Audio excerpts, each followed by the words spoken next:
డబ్బులు ఇవ్వకండి అని రాయడాలు, రైతుల పేరుతోని కేసులు వేయించడాలు ఇట్లాంటివన్నీ జరిగినాయి కదా. సో ఇప్పుడు కూడా ఇంకా కూడా ఇబ్బందులకు గురి చేసే ప్రయత్నాలు ఈ సోషల్ మీడియాను అడ్డు పెట్టుకొని సో ఎట్లాంటి చర్యలు తీసుకోబోతున్నారు, ఎట్లా కఠినంగా ఉండబోతున్నారు?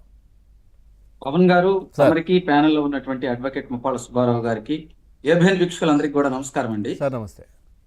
తమరు ఇంట్రోలో కొన్ని అంశాలు ప్రస్తావించారు, అడ్వకేట్ సుబ్బారావు గారు కొన్ని అంశాలు ప్రస్తావించారు. వాస్తవంగా నిన్న సచివాలయంలో మంత్రులతో భేటీ అయ్యి లోకేష్ గారు కొన్ని కీలకమైనటువంటి వ్యాఖ్యలు మాట్లాడారు. దాంట్లో ప్రధానంగా ఏంటంటే ఈ సోషల్ మీడియాలో ఉన్నటువంటి విషయాలు, సోషల్ మీడియా జవాబుదారీతనం, అదేవిధంగా పౌరుల రక్షణ అనేటువంటి అంశం మీద ఆయన మంత్రులతో చిట్చాట్ చేయడం జరిగింది. దీంట్లో ఏంటంటే ఆయన కొన్ని కీలకమైనటువంటి విషయాలు ప్రస్తావించారు. ప్రభుత్వం మీద విషం చిమ్మటం కాదు, ప్రభుత్వం ఏదన్నా కానీ లోపాలుంటే వాటిని సున్నితంగా చెప్పండి, లేదా సోషల్ మీడియాలో మీరు వాటికి పోస్టులు చేయొచ్చు, ఇబ్బంది ఏమి లేదు.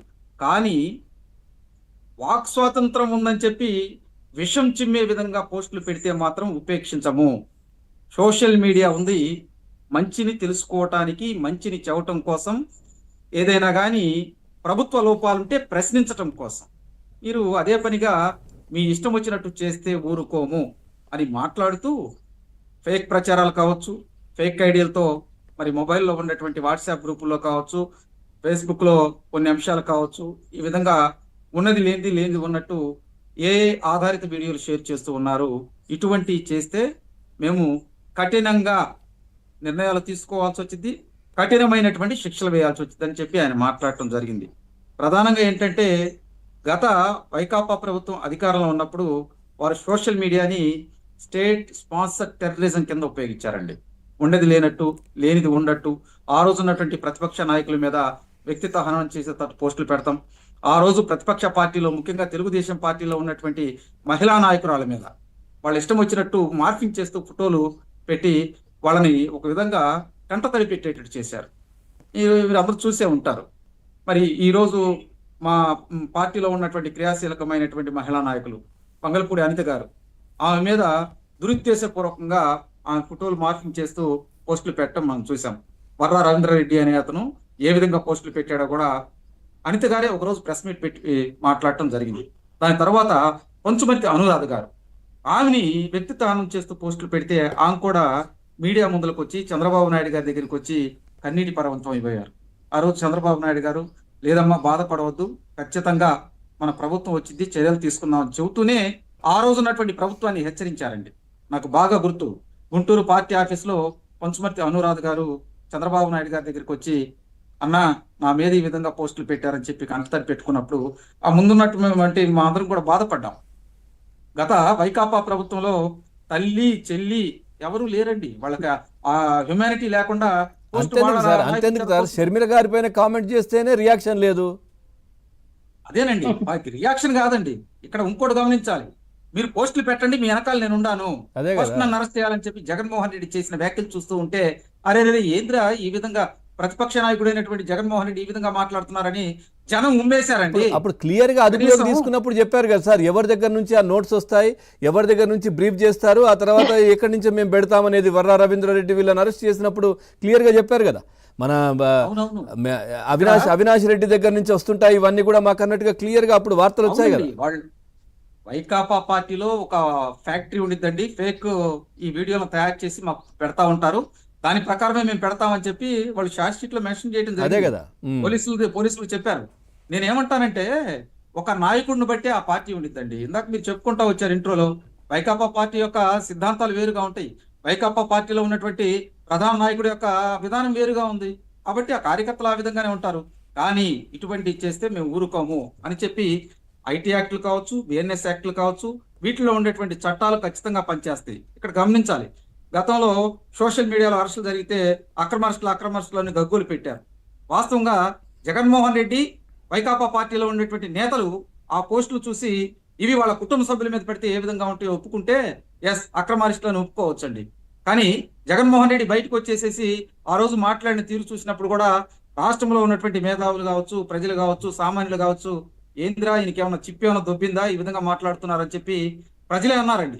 కాబట్టి ఇటువంటి అంశాలు ఉంటాయి. వీటిలో ప్రధానంగా ఏంటంటే మనం పదే పదే చెప్పుకున్నప్పుడు గత సోషల్ మీడియాకి ఇప్పుడు సోషల్ మీడియాకి కంపేర్ చేసుకుంటే చాలా వ్యత్యాసం ఉంది.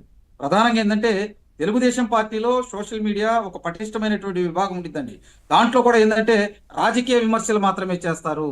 వ్యక్తిగత విమర్శలు ఎక్కడా తావుండదు. గౌరవ ముఖ్యమంత్రి గారు గెలిచినటువంటి మొదటి వీక్లోనే ఆయన ప్రెస్ మీట్ పెట్టారు.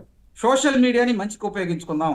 సోషల్ మీడియాలో ఎవరు కూడా వ్యక్తిత్వ హననం చేసేటువంటి పోస్టులు పెట్టొద్దు దయచేసి అని ఆంధ్రప్రదేశ్లో ఉన్నటువంటి ప్రధాన నగరాల్లో మేము హోర్డింగ్లు పెట్టించారండి. మా ప్రభుత్వం, కూటమి ప్రభుత్వం హోర్డింగ్లు పెట్టించారు. యువతకి పదే పదే చంద్రబాబు నాయుడు గారు ఒక మంచి సందేశం ఇచ్చారు. మీరు మీ భవిష్యత్తు నాశనం చేసుకోవద్దు. ఎట్లా పడితే అట్లా సోషల్ మీడియాలో వ్యక్తిత్వ హననం చేసే విధంగా పోస్టులు పెట్టొద్దు. ఇటువంటి పోస్టులు పెడితే మిమ్మల్ని ఎవరూ కాపాడలేరు. పార్టీలకు అతీతంగా ఎవరు ఇటువంటి పోస్టులు పెట్టినా కానీ వాళ్ళ మీద నేను చర్యలు తీసుకుంటానని చెప్పి చంద్రబాబు నాయుడు గారు చాలా సందర్భాల్లో చెప్పారు. పవన్ కళ్యాణ్ గారు చెప్పారు. అదేవిధంగా బీజేపీలో ఉన్నటువంటి పెద్దలు కూడా అదే విధంగా చెప్పారు. కానీ వైకాపా పార్టీలో ఉన్నటువంటి చాలా మంది నేతలు వాళ్ళ ఇష్టం వచ్చినట్టు మాట్లాడుతూ ఉన్నారు. ఇందాక మీరు తమ ఇంట్లో అన్నారు, ఇంట్రోలో ఒక మాట చెప్పారండి.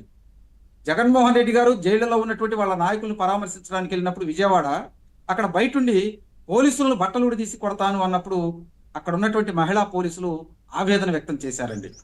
ఎవరైనా కానీ ఈ మాట ఒక్కసారి ఆలోచించండి. అక్కడ పోలీసుల్లో మహిళలు ఉంటారు, అదేవిధంగా ఆ పోలీస్ ఆఫీసర్లు, వీళ్ళందరూ కూడా ఏంద్ర జగన్మోహన్ రెడ్డి ఈ విధంగా మాట్లాడుతున్నారు అన్నారు. కానీ ఆ రోజు ఎవరైనా కానీ పోలీస్ ఆఫీసర్లు అతన్ని తీసుకెళ్లి లోన పడేస్తే చాలా బాగుండేదని న్యూట్రల్ గా ఉన్నటువంటి అదే పర్సన్స్ ఇందాక సుబ్బారావు గారు కూడా అదే ప్రస్తావించారు. ఎందుకు మరి దానిపైన కేసులు ఎందుకు ఉండట్లేదు? అట్లాంటి మాటలు మాట్లాడడం సోషల్ మీడియానే కాదు, ఈ విధంగా బహిరంగంగా మాట్లాడడం కూడా తప్పే కదా. ఇట్లా మాట్లాడడం, ఇలా ఒక ముఖ్యమంత్రిగా పనిచేసినటువంటి వ్యక్తి ఇట్లా మాట్లాడడం, ఇవన్నీ కూడా తప్పే కదా సార్. పవన్ గారు, ఇక్కడ జరుగుతున్నటువంటి విధానం ఏంటంటే వైకాపా పార్టీ పతనానికి వెళ్ళిపోయినప్పుడు వాళ్ళకి 11 సీట్లు గెలిచారు. అక్కడ పనిచేసే నాయకులు లేరు, పనిచేసే కార్యకర్తలు లేరు. ఇక పార్టీ కనుమరుగైపోయేటువంటి సందర్భం వచ్చినప్పుడు జగన్మోహన్ రెడ్డి బయటకు వచ్చి యాంటీ సోషల్ ఎలిమెంట్స్ ని ప్రోత్సహిస్తూ, అదేవిధంగా ఎవరైతే సమాజానికి హాని చేశారో వాళ్ళ విగ్రహాలని ఓపెన్ చేస్తూ వాళ్ళలో కొంత ఉన్నటువంటి ఒక టైప్ ఆఫ్ పీపుల్ ని ఉత్సాహంగా ముందుకు తీసుకొచ్చారు. అదే ఈ రోజు ప్రమాదం అయింది. వాస్తవం ఏంటంటే మేము చట్ట ప్రకారం వెళ్తున్నాం కాబట్టి కొందరిని అరెస్టు చేయడం లేట్ అవుతున్నమాట వాస్తవం. నేను కంక్లూడ్ చేస్తానండి. వంగలపూడి అనిత గారు కూడా ఒక మాట అన్నారు. ఏదైతే ఈ యొక్క సోషల్ మీడియాలో వచ్చేటువంటి ఈ ఫేక్ వార్తలకు సంబంధించి ఛార్జ్ షీట్లు చేయడానికి నెల పైపడి పడుతుంది. ఈసారి నుంచి ఈ ఛార్జ్ షీట్ దాఖలు చేసేటప్పుడు సైబర్ క్రైమ్ బిల్డింగ్ ని ఓపెన్ చేస్తున్నాము. నెలలోపే దీంట్లో మేము ఛార్జ్ షీట్లు వేసేస్తాం. ఖచ్చితంగా త్వరితగతిన శిక్షలు పడేటట్టు తీసుకుంటాం. దాంతో పాటు ఈ సహయోగ్ ఇంటిగ్రేషన్ పోర్టల్ కూడా ఉపయోగించుకోవాలని కూడా లోకేష్ గారు చెప్పారు. లోకేష్ గారు కూడా అధికారులతో ఏమన్నారంటే ఈ సహయోగ ఇంటిగ్రేటెడ్ పోర్టల్ మీరు ఉపయోగించుకొని త్వరితగతిన ఎక్కడైతే ఉండారో, ఎవరైతే ఫేక్ పోస్టులు పెడుతున్నారో వాళ్ళ మీద చట్టపరమైన చర్యలు తీసుకోండి. దాంతో పాటు ఏదైతే మీడియా సంస్థలు ఉన్నాయో, ఇప్పుడు కొన్ని సోషల్ మీడియా ప్లాట్ఫామ్ మీద ఫేస్బుక్ కావచ్చు, ట్విట్టర్ కావచ్చు, వాట్సాప్ కావచ్చు, వీటిలో ఎవరైనా షేర్ చేస్తుంటే వాటిలోకి వెళ్ళి కూడా మీరు వాళ్ళ మీద కూడా చర్యలు తీసుకునే విధంగా రిపోర్ట్స్ కొట్టండి అని చెప్పి వాళ్ళకి ఆదేశాలు ఇవ్వడం జరిగింది. ఈ సహయోగ ఇంటిగ్రేటెడ్ పోర్టల్ ఏంటంటే